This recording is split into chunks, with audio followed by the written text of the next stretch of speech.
Good Morning Business, le grand entretien. On y va.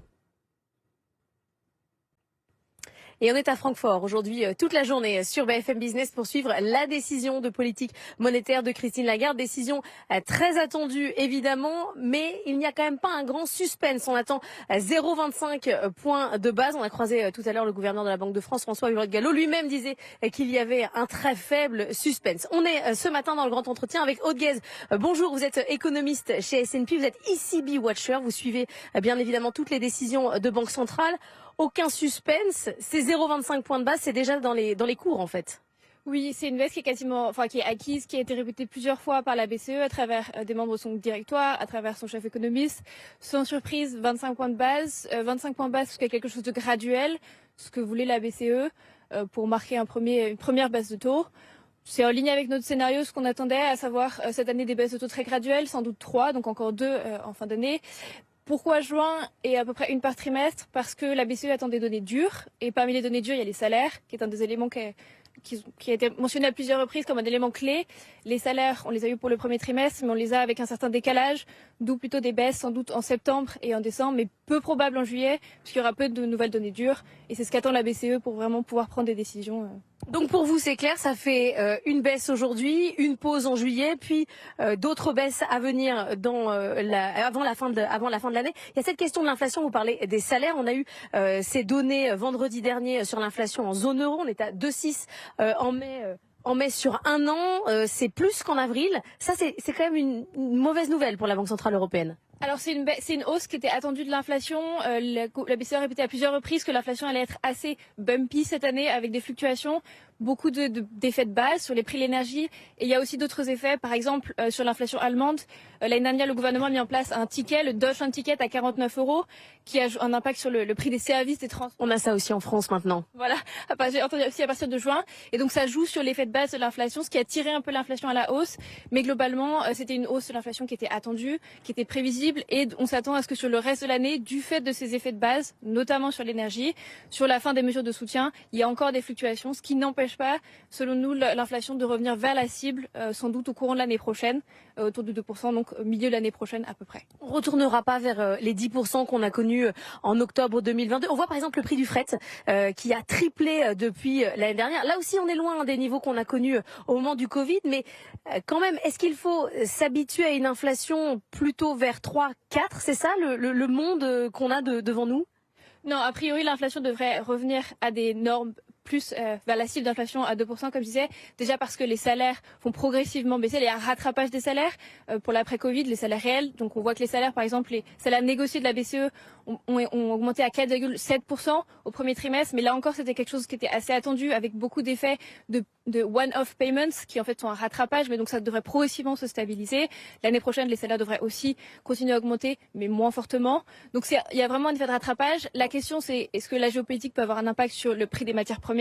Ça, effectivement, c'est une incertitude, et on va voir sans doute avec les prévisions de la BCE aujourd'hui quelles sont leurs prévisions pour les prix du pétrole, pour l'inflation, ce qui va être quelque chose aussi qu'on va regarder pour savoir pour le futur, puisque la BCE a bien répété qu'il serait data dependent, meeting by meeting, et c'est pour ça que on voit plutôt des hausses au moment des nouvelles publications de salaire et des nouvelles publications des prévisions de la BCE qui sont aussi trimestrielles, et notamment aujourd'hui par exemple. Dans quel état est globalement l'économie de la zone euro? En France, on a une sorte de ralentissement d'économie qui est autour des 1%. En Allemagne, c'est compliqué. C'est quoi votre vision sur l'ensemble de la zone? Alors, ça est compliqué, mais on voit que la situation en zone euro commence à s'améliorer, notamment les grands pays ont retrouvé le chemin de la croissance. On a en zone euro au premier trimestre un PIB qui augmente de 0,3%. Donc tous les pays ont une croissance positive. En France, en Allemagne, c'est un bon signe. On voit que le marché commence a déjà intégré ces baisses de taux. Pour vous donner un exemple, pour le taux mortgage, donc le taux auquel les gens empruntent pour un bien immobilier, a commencé à baisser. On était à un pic de 4% l'année dernière. On est passé à 3,8%. Donc le marché a vraiment intégré cette baisse de taux progressive de la BCE. Ça commence à se stabiliser. Donc on devrait avoir plus de facilité de financement pour les consommateurs et après aussi pour les entreprises. Un petit peu d'air pour l'économie européenne. Du côté des États-Unis, on attendait ce pivot annoncé par Jérôme Powell. Ça se fait attendre, notamment parce que l'économie est trop dynamique. Ils ont un marché de l'emploi qui se porte toujours bien, une croissance toujours forte. C'est un problème, le découplage avec la Banque centrale européenne, ou c'est une chance pour nous? Alors c'est une question qui revient souvent. Alors premièrement, quand on parle de découplage, il faut peut-être reposer parce que nous prévoyons par exemple que la Fed devrait baisser ses taux sans doute en décembre, ce qui fait un découplage en réalité de 50 points de base, ce qui est relativement modéré. Donc il y a pas, le décalage va pas être si énorme que ça.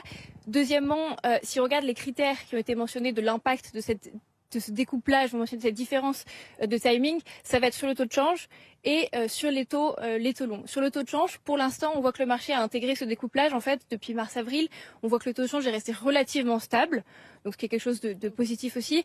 La question va être sur les taux longs qu'il va falloir suivre, parce que si les taux longs restent plus longtemps aux États-Unis, ça peut avoir un impact sur les taux en zone euro. Donc c'est quelque chose qui va suivre, mais comme je disais, le marché ayant pricé déjà depuis plusieurs semaines du fait des annonces de la BCE de gouverneur, en fait c'est quelque chose qui est déjà intégré globalement. Donc le choc, la différence va être a priori relativement modérée. La Banque Centrale Européenne, c'est aussi de la politique. On a eu en France Emmanuel Macron qui répète à chaque fois qu'on lui pose la question qu'il faut faire évoluer le mandat de la Banque Centrale Européenne sur des questions d'emploi, de transition énergétique, que la BCE ait un mandat plus large à l'image de la Fed. Pour vous, est-ce qu'il faut faire cette évolution ou en fait ça existe déjà ? En fait, c'est un débat qui revient de temps en temps et notamment qui est revenu lorsque la BCE a fait sa dernière revue stratégique en 2021. Si on reprend le mandat de la BCE, son mandat premier qui lui a été donné par les traités, c'est la stabilité des prix. Il y a une sorte de hiérarchie, c'est son mandat premier.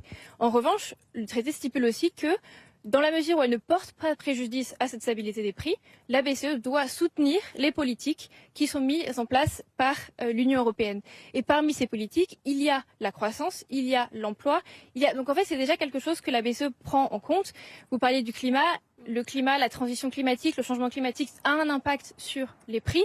Donc déjà, ça rentre dans son mandat principal premier de la stabilité des prix. La question de la stabilité financière également, et aussi l'impact du changement climatique sur la productivité, sur la croissance potentielle. Donc en fait, dans son mandat, elle a déjà en partie intégré tout ça. Par ailleurs, les décisions de politique monétaire sont prises par rapport à des règles d'économie. Une très connue, c'est la règle de Taylor, qui est l'inflation, le chômage. Donc en fait, elle a déjà toutes ces données prises en compte quand elle prend ses décisions, et c'est quelque chose qu'elle regarde sur le temps moyen comme sur le temps court. Donc en fait, c'est déjà le cas, quoi. Ce mandat lui permet déjà. Bien évidemment, c'est un support. Son mandat ne lui permet que d'être soutien de ses politiques. Elle ne peut pas prendre de décision. Ça, c'est aux organes législatifs et exécutifs de l'Union européenne de décider quelles sont les priorités pour Elle ne s'auto-mandate pas, évidemment. Elle ne suit que le mandat qui lui a été accordé, qui est de soutenir les politiques après la stabilité des prix. C'est un sujet politique largement débattu pendant les campagnes aux élections européennes. Merci beaucoup, Aude Guez, d'avoir été avec nous.